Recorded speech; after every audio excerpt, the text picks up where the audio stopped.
By now, I'm sure everybody realizes that we have a massive shortage of medical supplies here in this country. The state of New York is trying desperately to get their hands on more supplies to control and treat the outbreak that's happening in their state. They have begged the Trump administration to do something about this.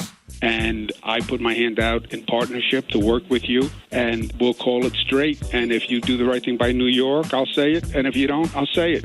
And that's the plain truth in this situation. And since then, Howard, he has been good in delivering for New York. He has delivered for New York. The Army Corps of Engineers, we built thousands of beds. He sent the Navy ship Comfort to New York. He has delivered for New York. And Trump has given them a little bit, not nearly as much as what they've asked for or what they need. But now he's kind of changed his tune a little bit. You know, it's not because the hospitals are using up all these supplies and they just need more. No. According to Trump, there's something more sinister happening at hospitals. Take a look at what the president said on Sunday about where he thinks these supplies are actually going. How do you go from 10 to 20 to 300,000, 10 to 20,000 masks to 300,000, even though this is different? Something's going on, and you ought to look into it as reporters. Where are the masks going? Are they going out the back door? Yeah, that's right. They're going out the back door. Doctors and nurses and other hospital staffers are just so desperate and have been for years to just have those surgical masks in their home for whatever reason. In other news, police arrest a Louisa, Kentucky woman they say stole from her employer. Nicole Hudnall is accused of stealing hundreds of thousands of dollars worth of medical and office supplies. Investigators say she sold the equipment to Chinese and American buyers while she was the supply manager at the Three Rivers Medical Center. She's accused of making about $780,000 from the stolen merchandise. In May, a loss prevention agent with the hospital noticed this salesman, Timothy Evans, taking equipment needed for bariatric surgeries from trays in the operating rooms, hiding it in his clothes, and leaving. Based on the sales 2 months and from his company, he was given a commission.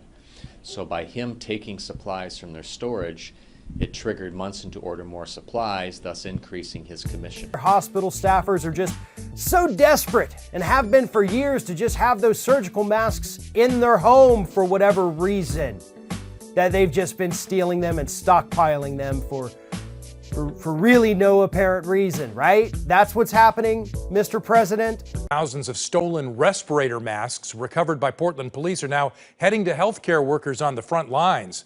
Those masks were stolen back on March 6th from a nonprofit organization called the Rebuilding Center. It's on Mississippi Avenue. But Trump suggested during a press briefing, doctors, nurses, and other hospital staffers were actually stealing equipment and had been for years, according to him. And that's why we have the shortages we have today.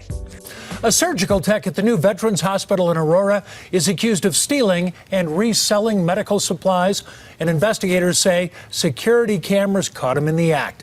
A federal affidavit says Robert Record Jr. admitted stealing those surgical supplies, told investigator he was having financial problems. No, what happened is that, one, you didn't take the pandemic seriously enough in the early days, and you failed to get the supplies on order. This starting gun for the China pandemic started on January 30th when President Trump had the courage to pull down the flights from China. That was an enormously courageous decision. He took a lot of heat from that. And from that day, and I was personally involved in a lot of this, we were moving on 3 vectors of attack in February: vaccine development, development of therapeutics like remdesivir, and the building up a capacity for things like N95 masks. Today, the World Health Organization officially announced that this is a global pandemic. We have been in frequent contact with our allies, and we are marshaling the full power of the federal government and the private sector to protect the American people. But when you think about folks saying close everything, close schools, when in fact the evidence says our kids are, thank God, pretty safe. And we want our kids to get an education. And a lot of parents say to me, our kids need the schools not just for education, it's where to get their meals. It's parents who don't have any other choice where they're going to have their kids if they don't have the schools. Right. So it's thinking about the whole picture. We do have to make serious adjustments, and government has to act, and people have to act. But let's not make this the false idol. Let's have an honest conversation about what it is and what it isn't. Number two, you failed to use the Defense Production Act to force corporations to start making this much-needed medical gear. President Trump invoking the Defense Production Act, calling on companies General Electric, Hillrom, Medtronic, ResMed, Royal Philips, and Vire Medical to secure supplies they need to build ventilators needed to defeat the virus. He says, I'm grateful to these and other domestic manufacturers for ramping up their production of ventilators during this difficult time. President Trump has done this just a handful of times during the coronavirus crisis, but this afternoon he issued an order that targets 6 medical device companies to procure the elements and materials they need to expedite the production of ventilators and personal protective equipment. And number three, you took the stocks of what we did have and you sent them to China 7 weeks ago. And I think that's probably the biggest factor here. And that's something that too few people actually realize. In the early days of this pandemic, when it seemed like China was going to get hit the hardest, the United States, in an actual gesture of goodwill, sent a lot of our supplies over there to help them. In San Leandro, California, volunteers from the nonprofit group MedShare are busy packing. The group collects surplus medical supplies and used equipment from U.S. hospitals and manufacturers. This shipment is headed to China. 1.8 million of these masks and 80,000 of these isolation gowns for healthcare workers will be headed in the shipment to China. These are all medical supplies that without MedShare's help could easily have ended up in a landfill.